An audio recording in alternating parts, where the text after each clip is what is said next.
حمدا كثيرا طيبا مباركا فيه. أشهد أن لا إله إلا الله وحده لا شريك له وأشهد أن محمدا عبده ورسوله الكريم. اللهم صل وسلم على نبينا وسيدنا المصطفى محمد وعلى آله وأصحابه أجمعين. أما بعد، رب اشرح لي صدري ويسر لي أمري wahlul 'uqdatam min lisani yafqahu qawli. Segala puji bagi Allah, kemudian salawat dan salam pada Rasulullah, pada keluarga dan seluruh sahabat-sahabatnya. Bapak-bapak dan ibu-ibu, jamaah salat subuh yang Allah muliakan insyaAllah. Seperti yang kita sampaikan di pertemuan yang lalu, mulai dari subuh hari ini kita menyelangi pembahasan kita dari bab salat. Kita pindah dulu ke bab puasa, karena ini bersangkut paut dengan persiapan kita menuju ke bulan yang dimuliakan Allah, yaitu bulan Ramadan. Salah satu daripada cara agar Ramadan kita dimakbulkan Allah, yaitu dengan cara menuntut ilmu Ramadan. Jadi masuk Ramadan perlu dengan ilmu, bukan hanya sekedar melewatinya saja. Karena Rasulullah telah memberi peringatan, laqad khaba wa khasira man adraka Ramadan falam yughfar lah. Sungguh celaka, sungguh rugi orang-orang yang diizinkan Allah menikmati Ramadan, tetapi keluar dari Ramadan dia tidak mendapatkan ampunan. Celaka dan rugi. Kenapa dia bisa tidak dapat ampunan? Karena dia tidak memuliakan Ramadan. Oleh karena itu, kita belajar kembali, dan ini kita mengulang kaji seperti layaknya orang haji dan umrah yang selalu melakukan manasik sebelum keberangkatan walaupun sudah beberapa kali keberangkatan.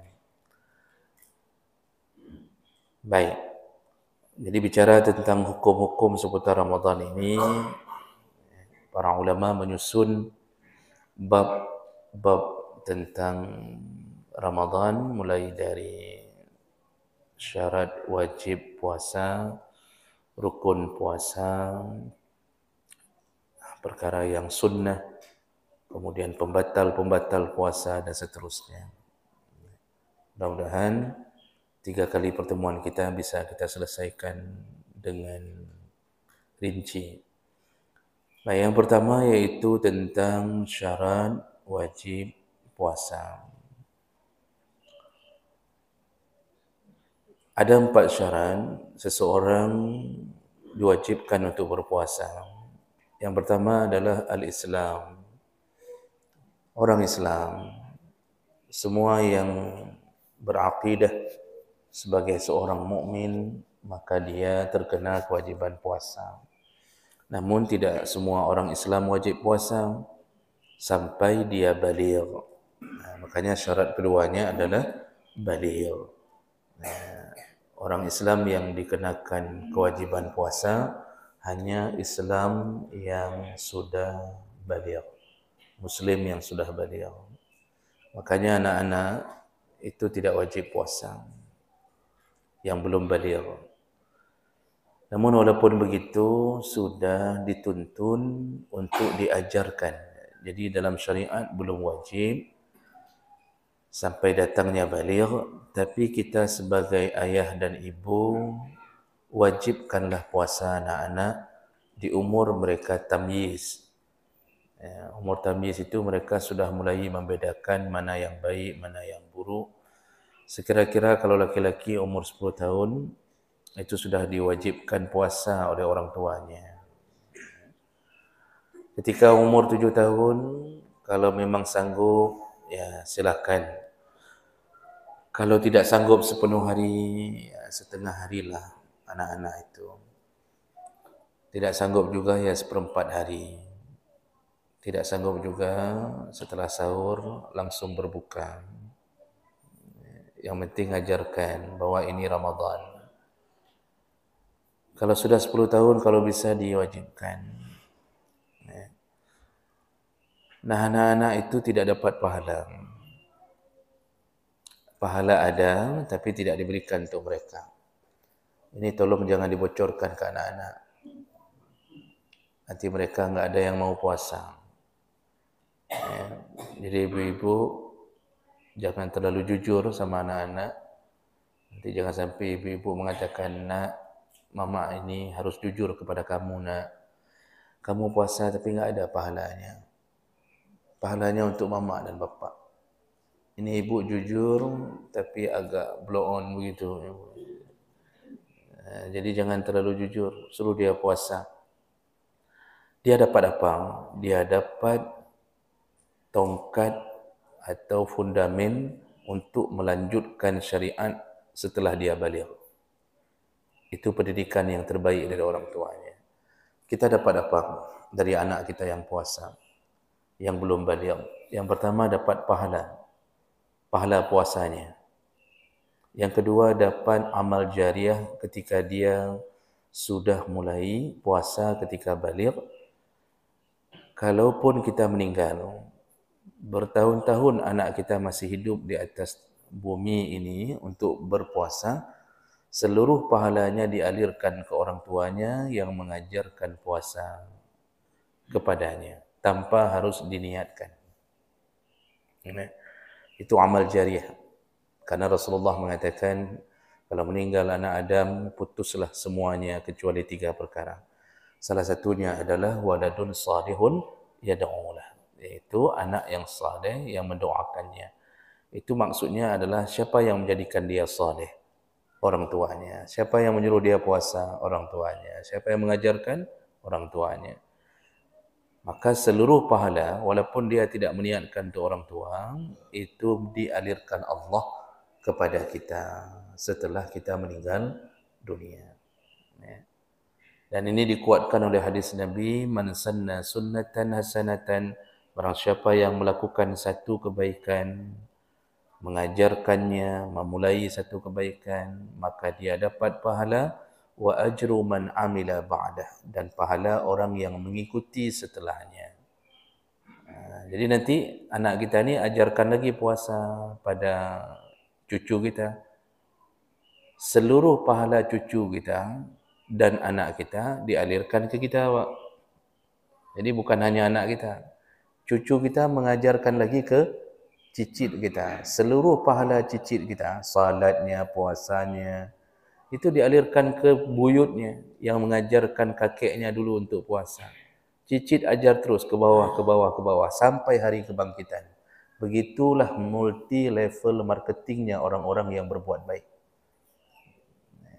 Itu salah satu kasih sayang Allah pada kita. Makanya sebaliknya, kalau anak kita enggak puasa, lalu nanti waktu balik tidak puasa, karena enggak pernah diajarkan puasa, enggak pernah dipaksa, ketika dia tidak puasa, seluruh dosanya dialirkan ke orang tuanya. Maka orang tua hari ini, itu kadang-kadang enggak peduli, enggak mau susah ketika anaknya kecil. Jadi prinsipnya home ke puasa je, anak ke puasa habis je. Galak-galakkah misalnya. Enggak mau bersusah payah. Ketika tidak mau bersusah payah mendidik anak dengan urusan ini, nanti dia akan disusahkan oleh anaknya, juga nanti akan susah di alam kuburnya. Banyak hari ini yang enggak puasa. Banyak. Juluk semawai saja mungkin setengahnya itu tidak puasa. Banyak sekali. Nanti lihat saja. Mau usah jauh-jauh lah. Antara komplek atas dengan komplek bawah saja nanti lihat. Nah, anak puasa kita tidak sebutkan orangnya. Jadi akibat apa? Pendidikan orang tua.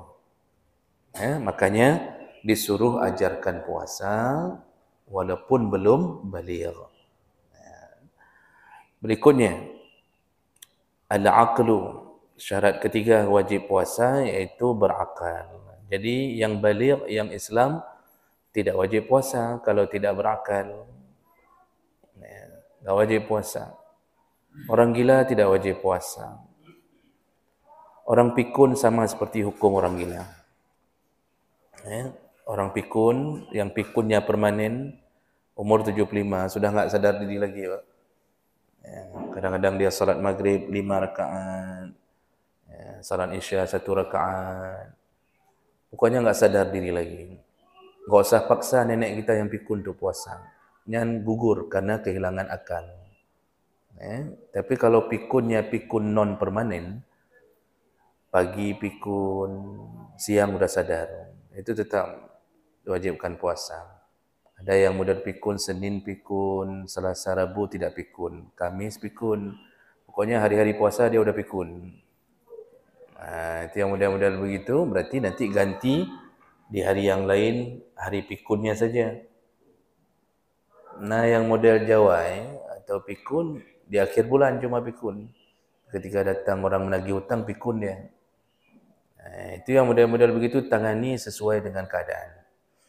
Jadi berakal syarat wajib puasa. Lalu yang keempat, al-itaqah. Dia mampu untuk puasa. Maka orang yang tidak mampu, baik karena uzur yang datang dari Allah, atau terjadi sesuatu yang dia menyebabkannya sehingga muncul uzur, maka tidak wajib puasa. Ganti di hari yang lain. Contohnya, orang yang sakit tidak mampu puasa, jangan paksa. Orang yang haid, nifas, itu dianggap masuk ke dalam golongan orang tidak mampu karena sudah diberi uzur oleh Allah Subhanahu wa taala. Itu syarat wajib puasa. Kemudian rukun puasa. Rukun puasa itu cuma 2, yaitu an-niyah wal imsak.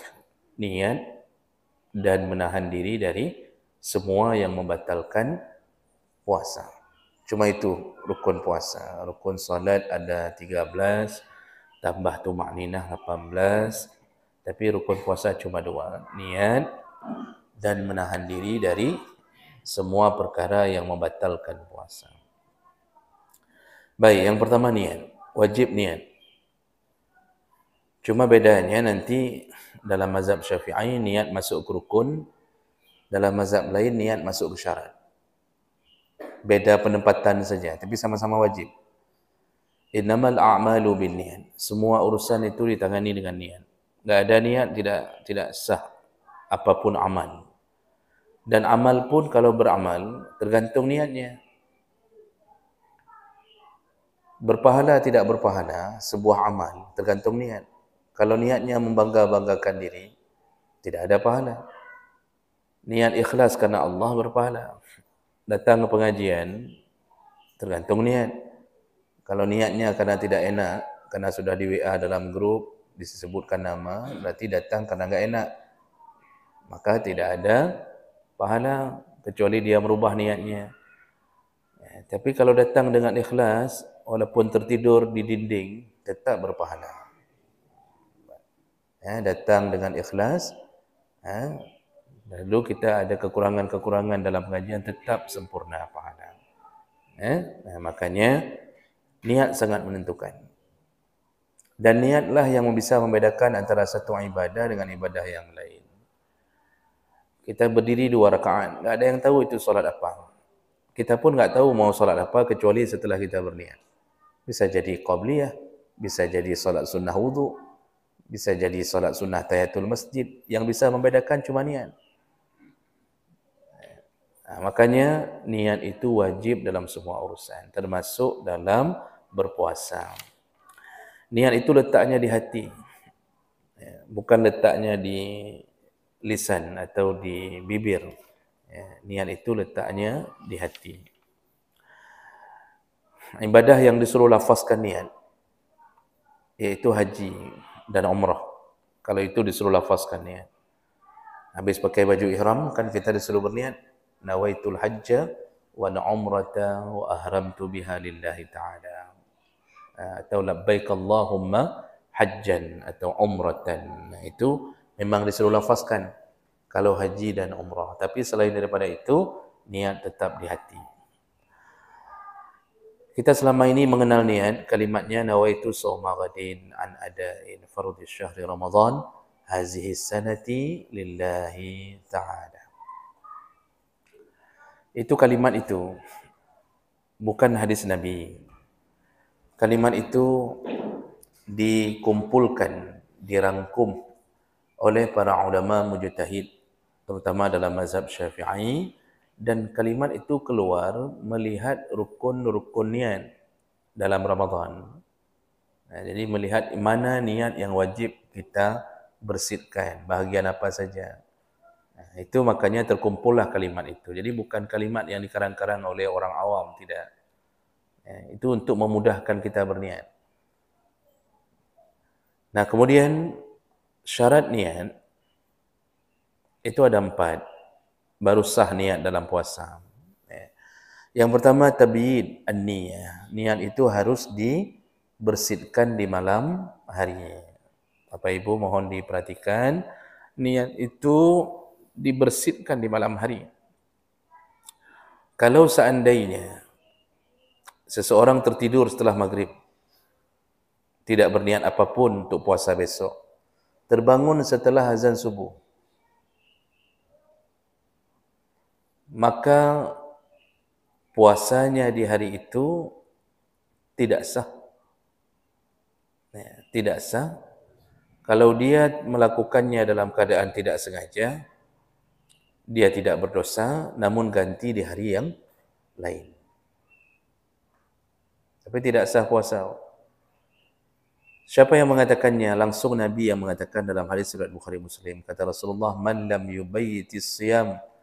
Barang siapa yang tidak membersihkan niat atau tidak berniat qabla tulu'il fajri, sebelum datangnya fajar, enggak ada niat untuk berpuasa besok, maka apa yang terjadi? Kata Nabi, fala siyama lahu, tidak ada puasa untuknya. Orang yang tidak berniat apapun untuk puasa besok, maka tidak ada puasa untuknya, kata Nabi. Maka tidak sah puasanya. Wajib berniat. Makanya Bapak Ibu saling ingatkan dalam Ramadan itu.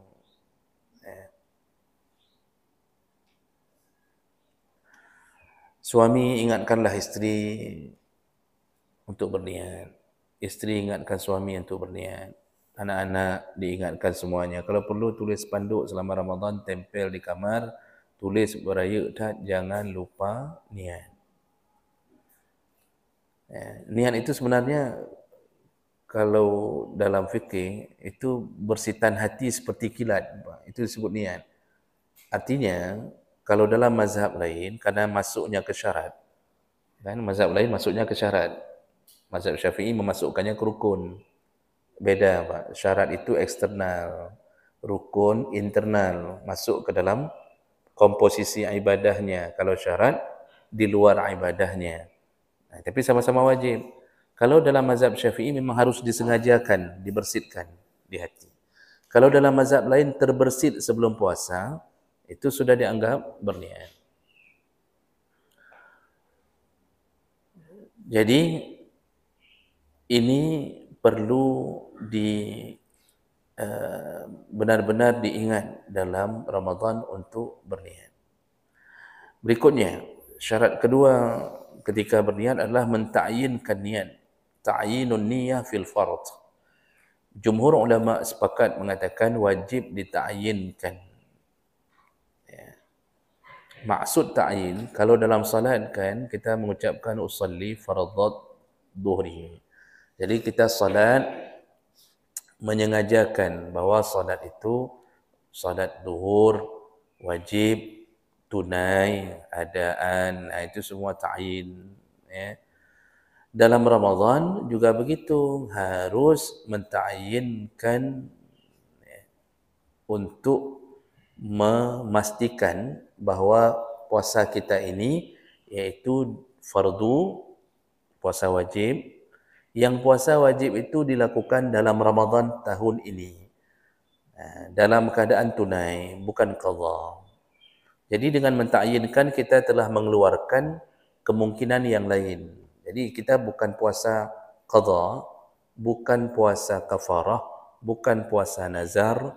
Yang kita lakukan pun Ramadan untuk tahun yang ini. Maka itu disebut mentakyinkan niat. Maka keluarlah kalimat nawaitu sauma ghadin. Itu tadi gara-gara wajib niat malam. Itu nawaitu sauma ghadin. Dah.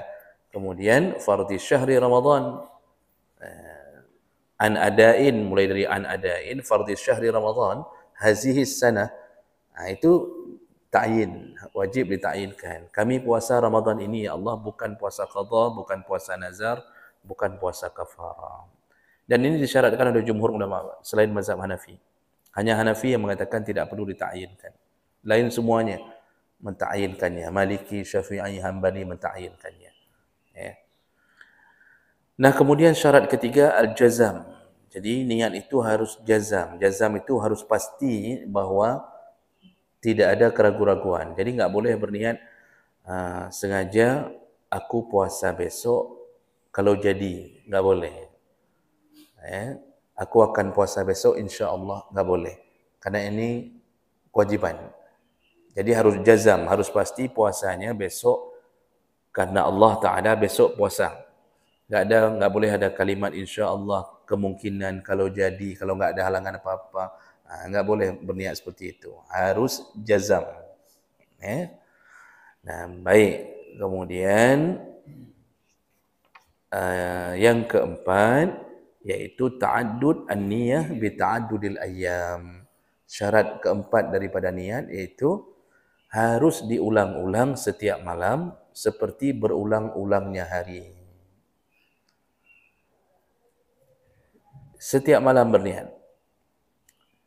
Satu-satunya mazhab yang mengatakan boleh berniat sebulan penuh dari awal Ramadan itu hanya mazhab Malik. Jadi kalau Bapak Ibu pernah mendengarkan dibolehkan berniat sebulan penuh, berarti kita menyandarkan diri kepada pandangan mazhab Malik. Hanya mazhab Malik yang mengatakan boleh berniat sebulan penuh. Kenapa mazhab Malik mengatakan boleh berniat sebulan penuh? Dengan alasan atau dalil kalimat Allah dalam surah Al-Baqarah 185, Allah mengatakan faman syahida minkum syahra falyasum. Barang siapa yang menyaksikan bulan maka berpuasalah.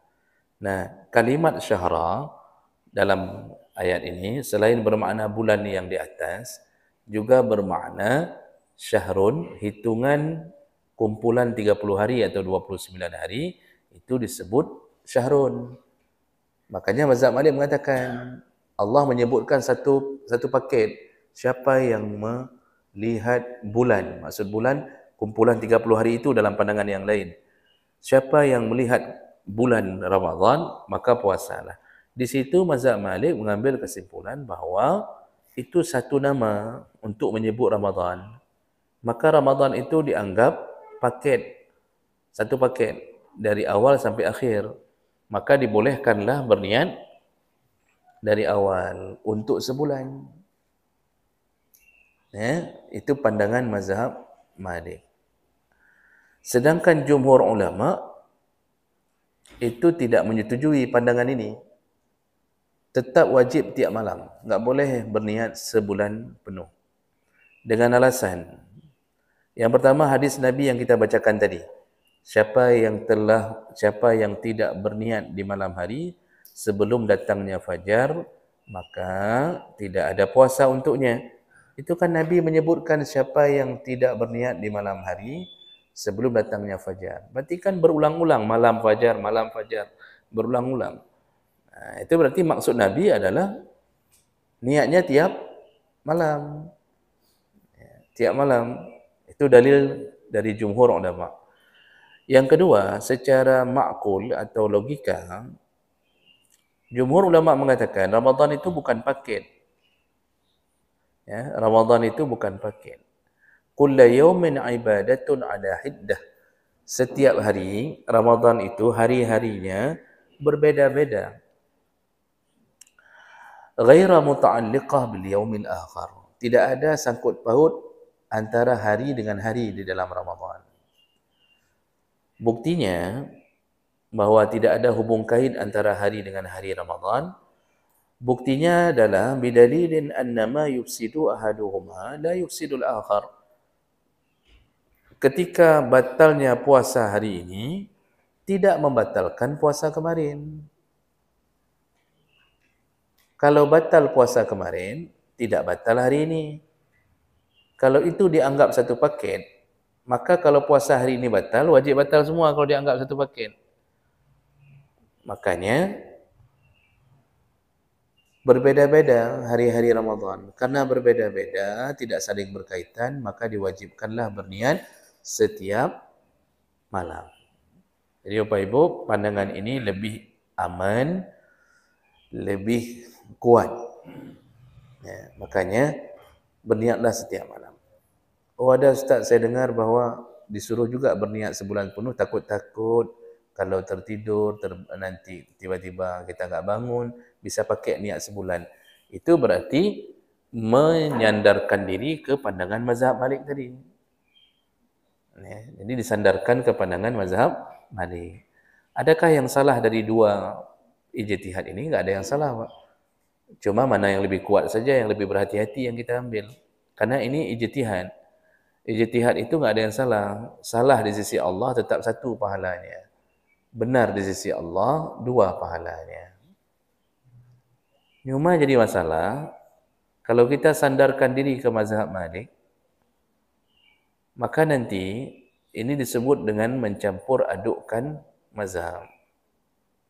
Efeknya, ketika kita berniat sebulan penuh, enggak niat lagi kita tiap malam. Nanti ketika kita mengikuti pandangan jumhur ulama, ditanya, sahkah puasa kita? Jawabannya enggak sah. Karena engkau tidak ada niat di malam hari. Hanya mazhab Malik yang mengatakan sah. Di situ nanti bermasalah kalau sudah mencampur adukkan hasil-hasil ijtihad ini. Ya? Nah, jadi sebaiknya kuatkanlah urusan, berniatlah sepanjang Ramadan setiap malam. Baik, itu pemahaman kita yang pertama. Berikutnya, tadi kan rukun puasa niat dengan imsak, menahan diri dari perbuatan yang membatalkan. Nah, perkara yang membatalkan kita bahas belakangan, saya ikuti urutan dalam kitab. Ya, supaya tidak mencawo-cawo, kita bahas dulu sesuai dengan urutan, yaitu sunanus saum, sunnah-sunnah, wa adabuhu, sunnah-sunnah puasa dan adab-adabnya. Untuk apa belajar sunnah-sunnah dalam puasa dan adabnya? Untuk menyempurnakan puasa. Bapak Ibu, dalam salat, kan ada yang rukun, ada yang sunnah. Seandainya kita salat dengan yang rukun saja, enggak kita lakukan yang sunnah. Iftitah enggak baca. Surat setelah Al-Fatihah enggak baca. Doa rukuk enggak baca, doa i'tidal enggak baca, doa sujud tidak baca, duduk tahiyat awal enggak duduk, karena itu sunnah. Seandainya kita solat dengan rukun aja, sahkah solat kita?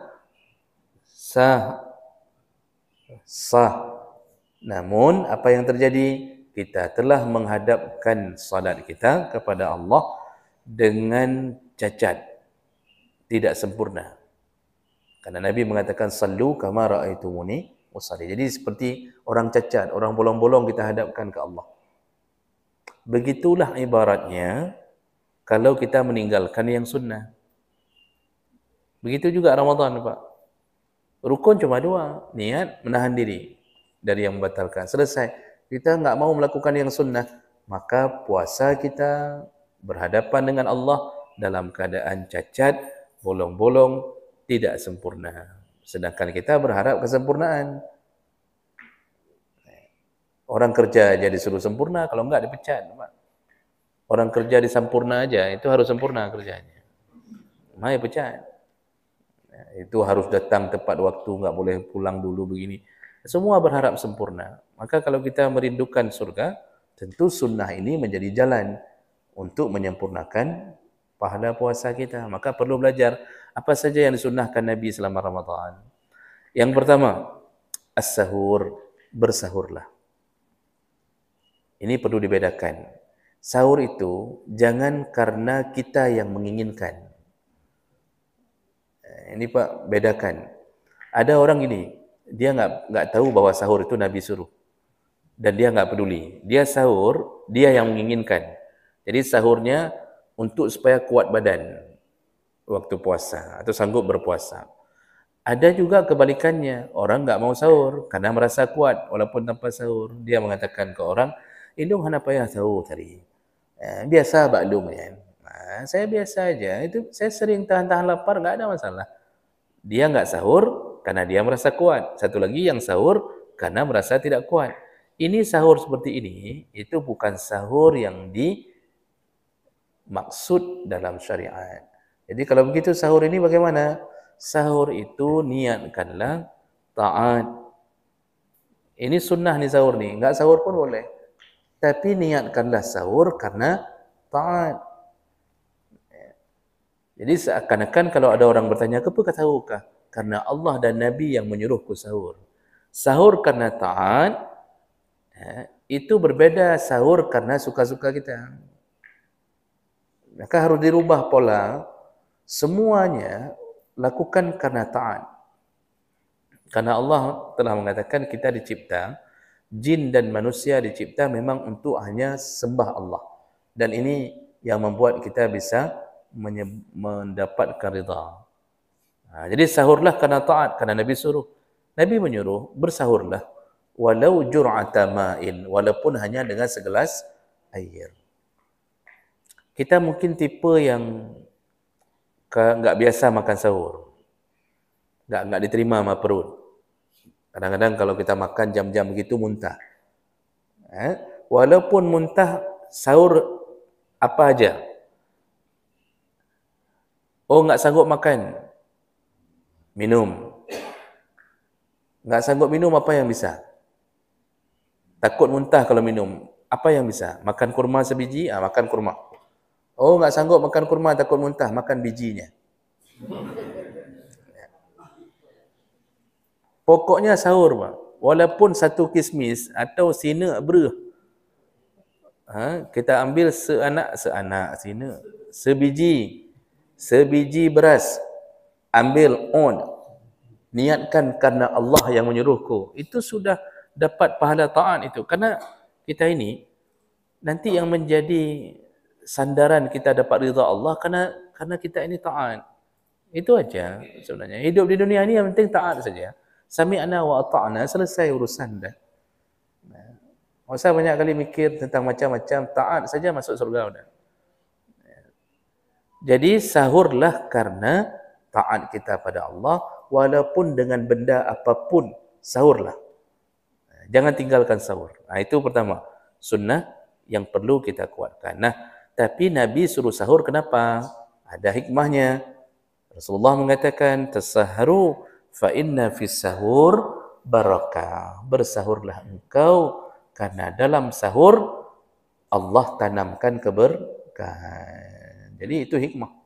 Kita enggak perlu mikir hikmah, tapi dapat sendiri itu hikmah. Jadi jangan kalau enggak ada hikmah kita enggak taat. Jadi kenapa enggak makan babi? Ada orang yang memikirkan hikmah. Kalau makan babi, nanti ada cacing ini, ada cacing itu, nanti begini, nanti begitu, nanti sifatnya seperti sifat babi. Itu hikmah. Kita disuruh beribadah bukan karena hikmah. Walaupun semua ibadah nanti ada hikmahnya. Enggak ada apapun pada babi itu, tetap disuruh tahan, jangan makan. Karena yang Allah lihat, engkau taat tidak padaku. Babi itu salah apa, Pak? Apa dosa babi? Walaupun banyak orang yang berdosa, kita bilang babi kan. Kah lagi bui ke? Sekarang saya tanya, babi itu dosanya apa? Nggak ada. Dia juga makhluk Allah. Jadi apa urusan dengan kita sehingga babi dan anjing diharamkan? Hanya untuk menguji ketaatan, itu saja. Babi anjing itu hanya untuk menguji ketaatan. Salahnya nggak ada apa-apa. Tapi tentu di balik itu ada hikmah. Hikmah nomor 2, yang penting taat. Jadi Bapak Ibu yang Allah muliakan, sahur, kemudian hikmahnya barakah. Barakah itu apa? Diulang kembali, ziyadatul khair. Yang disebut barakah iaitu banyak mendapatkan kebaikan. Orang yang sahur karena Allah, walaupun cuma dengan sebiji beras, maka dia akan mendapatkan kebaikan. Apa kebaikannya? Selama dia menjalani puasa, dia sanggup melakukan amal saleh dengan keberkahan sahur itu. Makanya kadang-kadang kita itu nggak bisa menduga bahwa kenapa dalam Ramadan tadi cuma minum air, tapi kita mampu salat duha 8 rakaat, lalu kita mampu khatam 1 juz sebelum duhur, lalu mampu salat qabliyah duhur 4 rakaat, tambah duhur 4, tambah ba'diyah 4, setelah itu sanggup baca Quran lagi setengah juz lagi, baru istirahat sebentar, salat asar pun ke masjid, lalu sanggup baca Quran lagi. Kenapa sanggup? Sampai kita bingung sendiri. Di luar Ramadan, kita makan banyak tapi enggak sanggup. Dalam Ramadan enggak makan tapi sanggup. Siapa yang menguatkan kita? Allah. Melalui apa? Barakah. Nah, itu berkah. Makanya umur berkah, walaupun umur pendek, tapi banyak kebaikan. Manfaat untuk orang banyak. Itu berkah umur. Ya. Kalau rezeki berkah, rezeki itu menyebabkan kita dekat dengan Allah. Sedekahnya banyak. Jadi kita dipersiapkan terus oleh Allah untuk masuk surga. Enggak berat kita sedekah. Nah, itu kalau berkah. Kalau tidak berkah, orangnya akan tetap kriat, pelit, ya, kemudian harta hilang sendiri. Enggak sedekah enggak, tapi hilang sendiri, entah kemana-mana hilang, begitu hilang, tidak ada manfaat. Itu dicabut keberkahan. Kalau rumah yang berkah, maka suami isteri saling berlomba-lomba berbuat amal saleh dalam rumah. Rumah tidak berkah, berlomba-lomba untuk berbuat keburukan. Ujung-ujungnya ribut-ribut terus-terusan sampai cerai. Begitulah keberkahan. Makanya sahur itu disuruh sahur, hikmahnya untuk mendapatkan keberkahan. Ya. Berikutnya, takhir as-sahur. Sunnah berikutnya, disuruh lambatkan sahur. Disuruh takhir. Ya. Sahur yang terbaik itu sahur yang paling dekat dengan azan subuh. Ya. Paling dekat dengan azan subuh. Mengakhirkan sahur sunnah. Kira-kira setengah jam sebelum azan. Tapi jangan sandarkan pada muazzin. Karena muazzin kadang-kadang sahur duluan baru azan. Ya, berarti sudah lewat dari waktu subuh yang sebenarnya. Sandarkan saja pada imsakiyah. Ya. Sandarkan pada imsakiyah. Jadi kalau 5.30 azan, itu di situ pegang. Ya. Kalau muazzin bisa beda-beda. Nah, setengah jam sebelum azan, itu kita sudah boleh makan. Itu sahur terbaik. Kalau kita model makan bisa lebih cepat, 3 kali kunyah langsung masuk ke dalam kerongkongan, itu 15 menit sebelum azan, sahur. Kalau bisa lebih cepat lagi model enggak kunyah, langsung telan, itu kira-kira 5 menit sebelum azan, sahur. Model masuk, langsung langsung. Itu model 5 menit sebelum azan, okey. Tergantung keadaan kita, Pak. Ya, tergantung keadaan kita. Ya. Yang intinya adalah sahurlah di waktu yang paling dekat dengan azan subuh. Nah, jangan sahur jam-jam 2. Jangan sahur jam 3. Jangan sahur pohon, bedah pohon, tak tahu je bagaimana dia, tak dengar dom tu. Masa jangan, Pak. Itu enggak ada, bukan sahur yang dimaksud untuk berkah. Bunyi sirine yang dibunyikan itu kebijakan, bukan waktu imsak. Sirine itu bukan waktu imsak. Sirine itu untuk berhati-hati. Ya, biasanya dibunyikan 10 menit sebelum azan. Jadi yang dimaksud ihtiyat, disuruh berhati-hati. Ini hampir datang. Bapak Ibu jangan makan ketika sudah masanya menahan diri. Pas azan subuh itu jangan makan lagi. Walaupun ada yang mengatakan boleh, tapi jangan. Kenapa? Kita bermain di garis merah. Bisa-bisa tidak sah puasa kita. Maka paling bagus itu 5 menit sebelum azan. Kita sudah berhenti semuanya.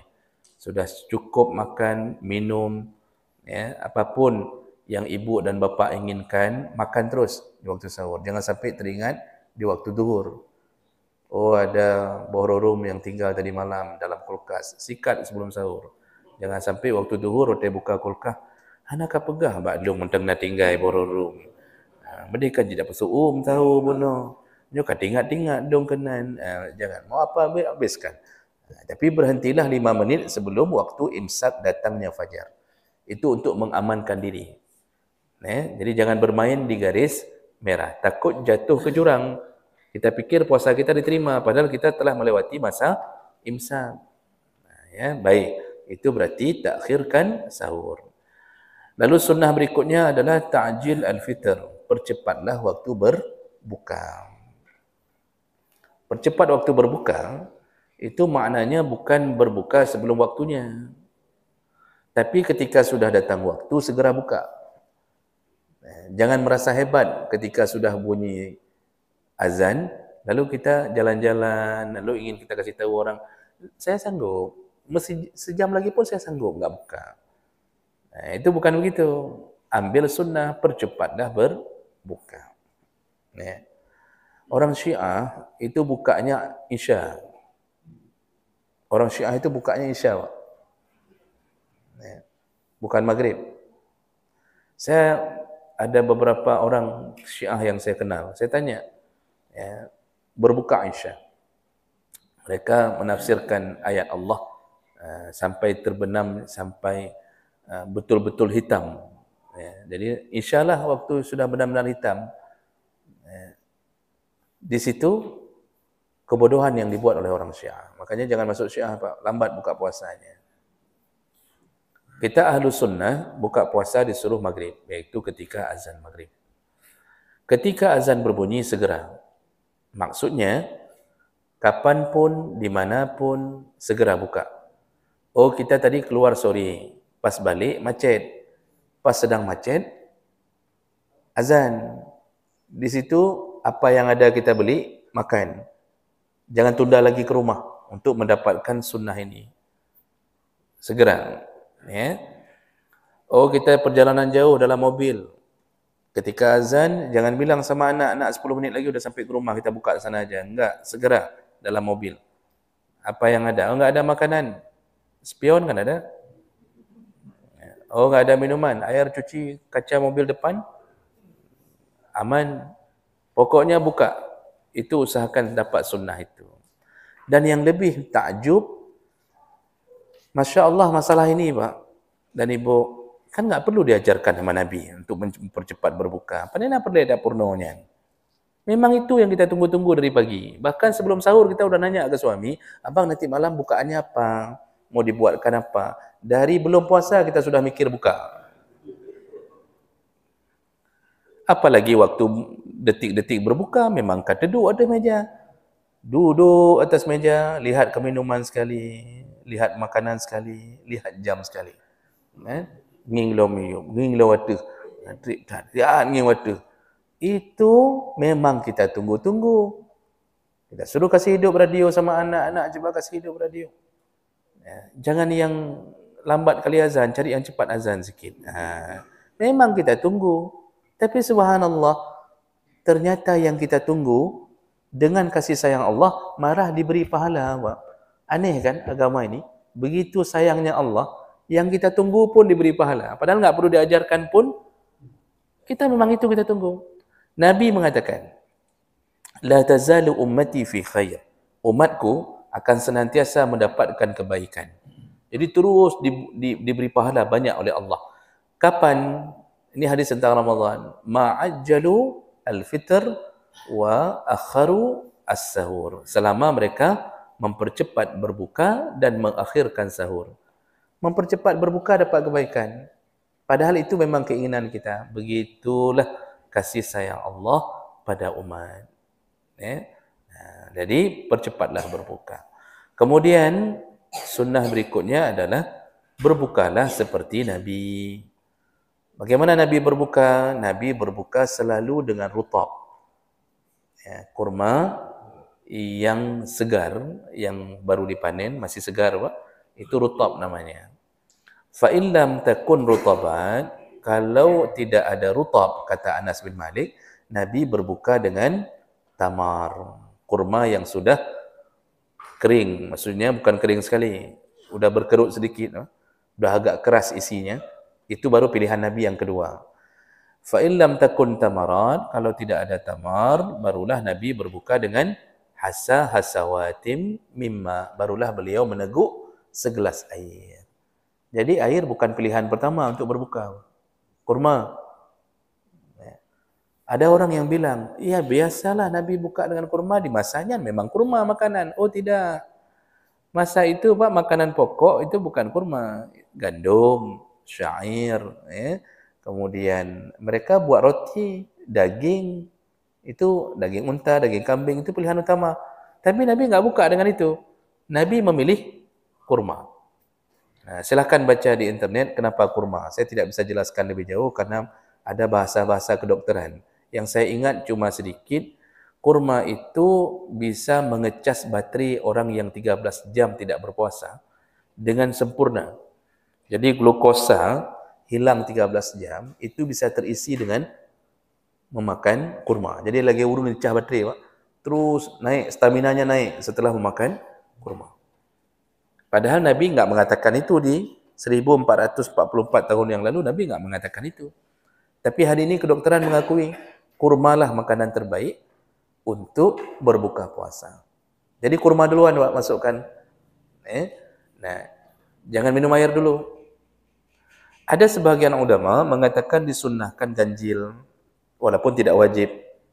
Jadi ya kurmanya 1, 3, 5, 7, 199 atau 2013. Pokoknya berganji. Tapi itu tidak wajib. Artinya kalau kita ya cukup 2 ya silakan. Sudah.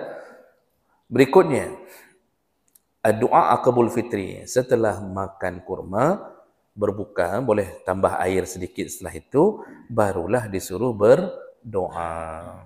Nah, ini kesalahan yang paling banyak waktu kita kecil. Doa itu dibaca setelah berbuka. Doa mana? Doa yang kita dengar dan kita hafal dari kecil kita, itu doa berbuka, disuruh baca setelah berbuka. Aqabul fitri itu maksudnya setelah berbuka.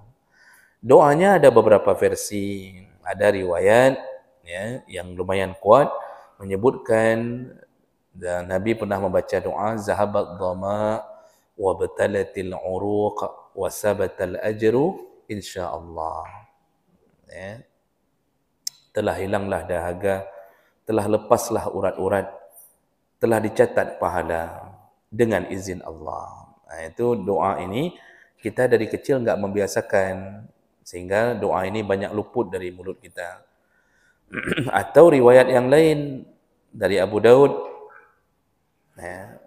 Nabi pernah mengajarkan Allahumma lakasumtu wa ala rizqika aftartu. Atau dalam hadis riwayat Daruqutni dari Anas bin Malik, Rasulullah pernah membaca dari Ibnu Abbas, Rasulullah pernah membaca Allahumma lakasumna wa ala rizqika aftarna fataqabbal minna innaka antas samiul alim. Jadi kalau para ulama seperti Imam Nawawi mengatakan digabung saja lebih bagus. Jadi baca zahabat dhama abtalatil uruq wa sabatal ajru insyaallah Allahumma lakasumtu wa ala rizqika aftartu. Itu semua digabung juga boleh. Karena doa ini agak bebas sikit, Pak. Enggak baca pun boleh. Jadi jangan terlalu ekstrim sama urusan doa. Enggak baca aja boleh.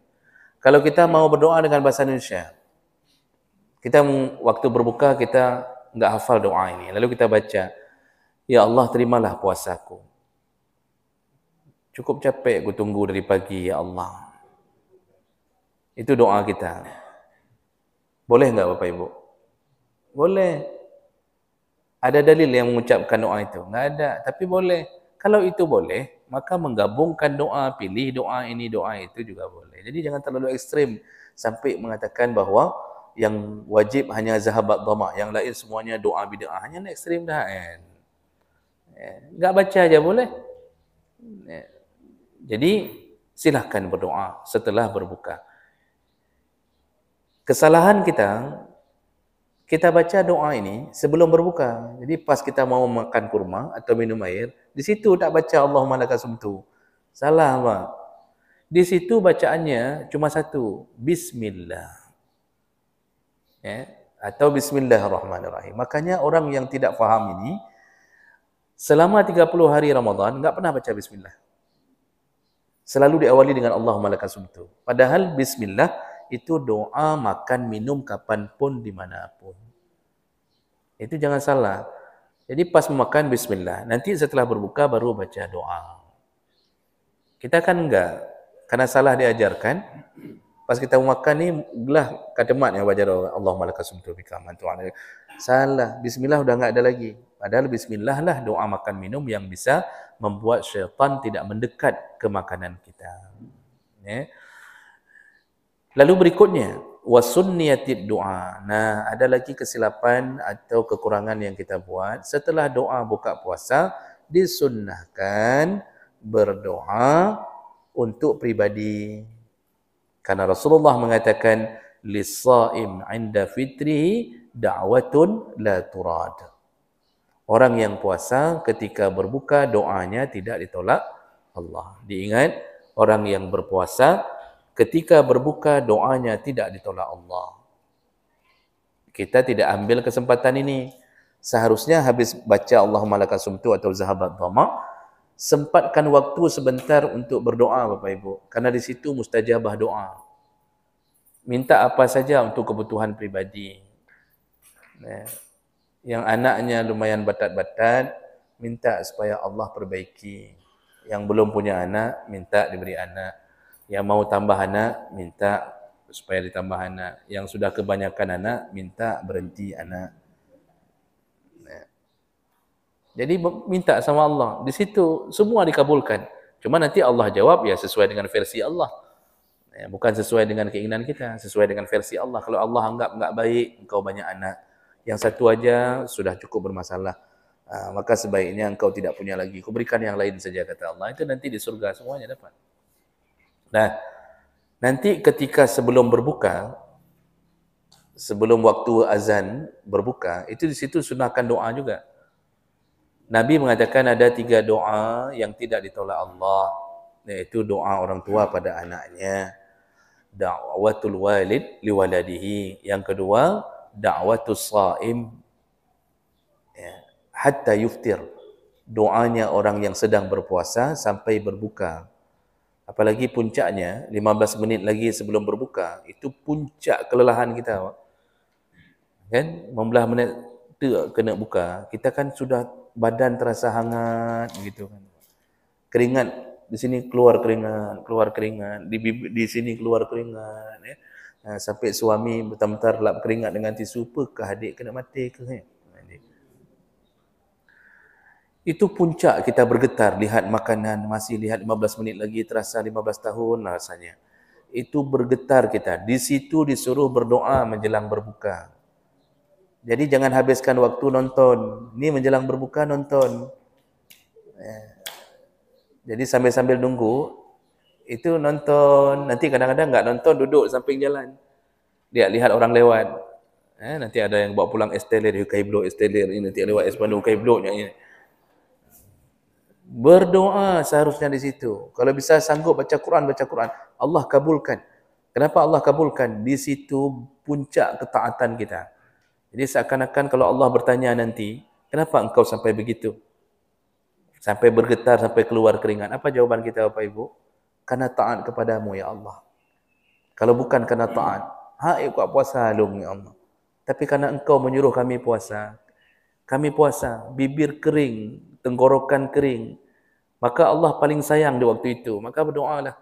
Yang sakit enggak sembuh-sembuh, berdoalah minta sembuh. Oh, rupanya Allah enggak sembuhkan, mintalah supaya sakit itu menjadi penyebab masuk surga. Nah, ini jadi nikmati Ramadan itu dengan segala kebaikan yang diajarkan Nabi sallallahu alaihi wasallam ya. Baik, sedikit lagi. Sedikit lagi, Pak. Setelah itu kita bertanya jawab 5 menit. Disunnahkan berikutnya al-ightisal 'anil janabah wal haid wan nifas.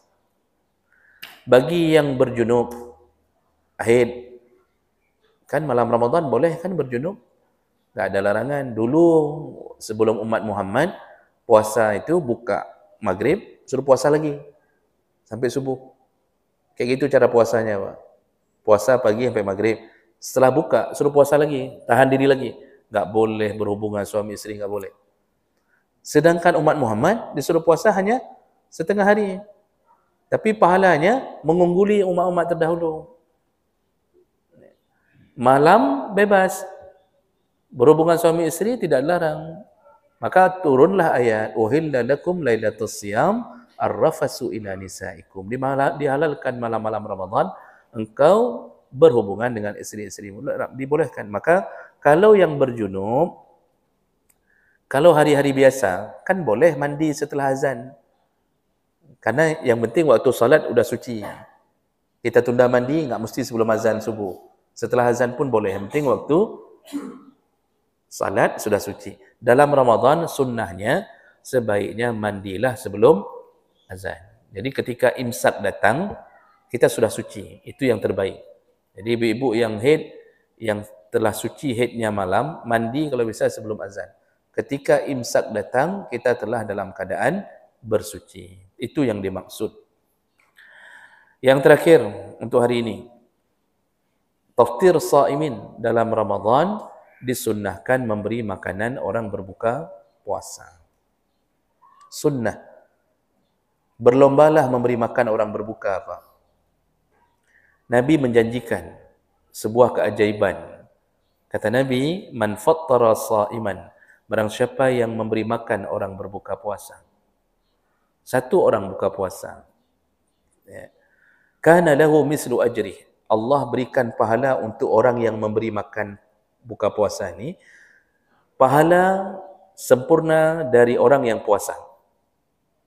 Jadi dikopi oleh Allah, diberikan pahala puasanya min ghairi ayang qusa min ajrihi syai', tanpa mengurangi pahala orang puasa itu. Jadi diambil Allah tanpa mengurangi pahala dia, diberikan ke kita yang memberi makan. Enggak disebutkan oleh Nabi harus orang miskin. Tidak, siapa saja yang puasa kita kasih. Enggak disebutkan oleh Nabi memberi makan sampai kenyang. Yang penting dia berbuka dengan makanan kita. Dapat pahala dari orang yang puasa. Maka Bapak Ibu selama Ramadan, berlombalah memberi makanan ke Menasah. Kalau ada berbuka di sini. Ya, berlomba-lomba. Ibu kirimkan apa misal, bororo misal tadi. Kirimkan ke Menasah. Enggak mesti menunggu jadual.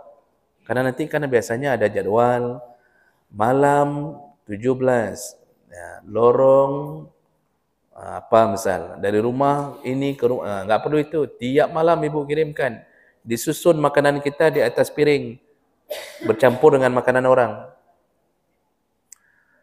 dihabisi oleh orang berbuka, karena kemungkinan besar habis, karena orang berbuka kan ngeri, Pak. Enggak biasa itu kalau kita tahan lapar kan, habis, padahal punya kita cuma bororom tadi, tersusun di atas 30 piring. 30 orang berbuka puasa dengan bororom yang kita beri. 30 orang itu diambil oleh Allah pahala puasanya, tanpa mengurangi pahala puasa orang tersebut. Dikirimkan kepada orang yang mengirimkan makanan berbuka. Itu kelebihan orang memberi makanan orang berbuka. Oh, nanti ada makanan lain dari orang lain, dia pun dapat. Teh siapa kasih? Oh, rupanya yang buat teh fulan. Seluruhnya minum teh hari itu dengan itu. Semuanya dapat. Maka disuruh berlomba-lomba dalam urusan ini. Ya, cuma saya membuat catatan sedikit. Kalau kasih makanan, jangan yang menyebabkan cacian. Jadi jangan sampai waktu kita berikan bororom ke Menasah, waktu digigit, bukan cerot bunyinya. Bunyi angin, Pak. Puff, bunyi angin begitu. Kan biasanya menyobororom, mau tetakap, kan jron, itu bini, saka, kan Pak, keluar tu gula merah. Ini enggak, puff, keluar. Jadi apa Pak? Kelapa, tepung, bolong, enggak ada apa-apa. Orang yang berbuka akan mengatakan, kurang aja, nyo ya, jom kita nyo. Cibrit kurang ajar. Ini mesti sampai je boleh benda-benda lagi ni. Nama pun jangan yang menyebabkan cacian. Buatlah orang ketika makan subhanallah. Ini luar biasa ini bororomnya. Ada gula merah, ada daging ayam. Bayangkan Pak, daging ayam bercampur dengan gula merah. Jadi Bapak Ibu kalau kasih makanan jangan beli yang cilet-cilet. Ini pahalanya besar sekali. Satu puasa dia diambil, Pak. Kalau beli bakwan 2,000. Jangan yang tepung semuanya. Beli risol yang berisi. Jangan risol kulit semuanya. Begitu buka kulit sampai miup. Sapu hana. Jangan cari-cari yang 500, cari yang 2,000, kasih ke manasah berbuka. Kalau kasih minuman, kasih yang serius. Ini pahalanya besar sekali. Sayangnya orang hari ini masih enggak mikir untuk meraih pahala dalam Ramadan itu. Nah, sebagai penutup, sekaligus saya ingin kasih tahu setiap tahun. Kita tadi kasih makan orang berbuka, tapi kalau bisa sebelum Ramadan Bapak Ibu buatkan paket untuk orang miskin. Jadi satu plastik itu isinya 2 minyak goreng, 2 kilo minyak goreng, 2 kilo gula, 1 kotak teh, boleh tambah kurma 1 kotak. Isi kira-kira 70,000, 80,000 lah. Buat 20 plastik, 25 plastik. Paling berapa? Kalau 20 plastik kali 80,000 per 1 plastik, kan cuma 1.600.000. Berapalah 1.600.000 Pak dengan gaji kita hari ini? Berapalah dengan jumlah cincin ibu? Masya Allah, kasih Pak ke orang miskin. Kasih di hari megang atau di hari pertama Ramadan. Terutama yang saudara. Bagi ke saudara yang miskin, yang sepupu miskin, kasih kirim Pak. Bisa bayangkan perasaan orang miskin dapat paket dari kita di awal Ramadan, langsung lega hatinya. Ternyata sudah ada minyak goreng, sudah ada gula. Setiap kali mereka menggoreng ikan atau apapun mereka buat dengan minyak goreng yang kita beri, setiap kali mereka buat minuman dengan gula yang kita beri, itu termasuk memberi makan. Bayangkan, satu kakak ada 5 orang, makan semua dengan minyak goreng dan gula yang kita beri selama Ramadan. 5 orang ini Allah ambil pahalanya tanpa mengurangi pahala mereka, Allah berikan ke kita. Itu baru satu kakak. Kalau ada 20 kakak, 20 kali 5, 100 orang setiap hari tambah yang dalam nasah. Fastabiqul khairat, kata Allah. Berlombalah engkau melakukan kebaikan. Nanti jangan mikir begini, pandai mungkin lagi hanya raya pahala. Bagi kita enggak mungkin karena kita tidak ada kuasa. Bagi Allah kecil sekali, jangan berubud. Sekali salat orang jenazah bisa dikasih pahala sebesar gunung Uhud. Sekali salat orang jenazah sebesar gunung Uhud, cuma 4 takbir, enggak ada rukuk, ada sujud, sebesar gunung Uhud pahala.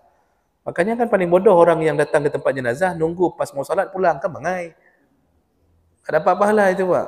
Kalau datang ke tempat orang jenazah, tunggu salat, dapat pahala sebesar gunung Uhud. Padahal cuma salat. Sampai ke kuburan, kita tunggu sampai ke kuburan, selesai. 2 gunung Uhud, kata Rasulullah. Apalagi cuma memberi makanan orang berbuka. Maka jangan fikir Allah tidak sanggup. Allah maha sempurna dalam urusan ini. Maka Bapak Ibu, berlomba-lombalah memberi makanan orang berbuka selama Ramadan. Baik, saya berhenti di sini. Ada waktu 5 menit Pak. Silakan. Ada hal yang ingin ditanyakan? Ya, silakan. Waalaikumsalam warahmatullahi wabarakatuh.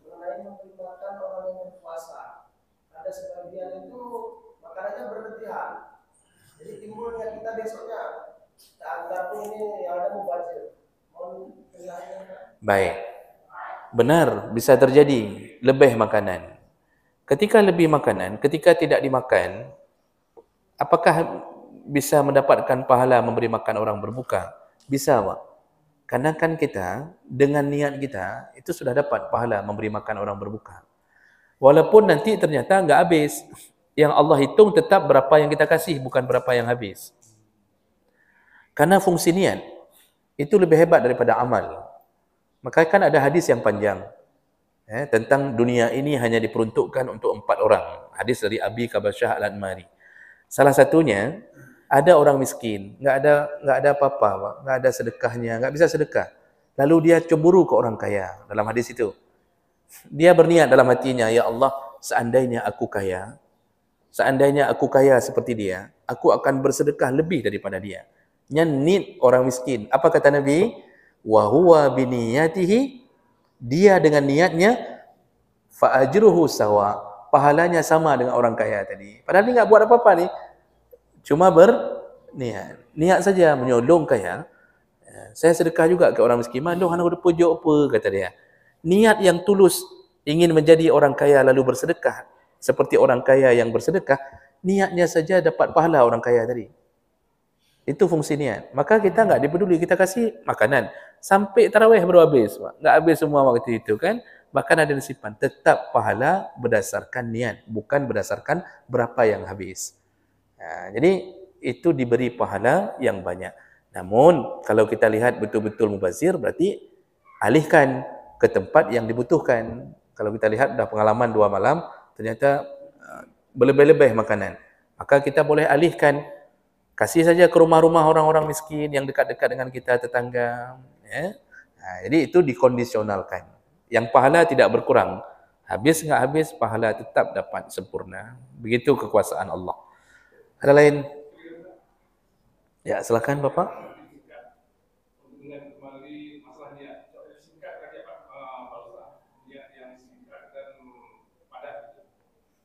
Niat kalau untuk Ramadan itu nawaitu sauma ghadin, itu memang tertulis dalam kitab tentang kalimat nawaitu sauma ghadin, karena berniat untuk besok.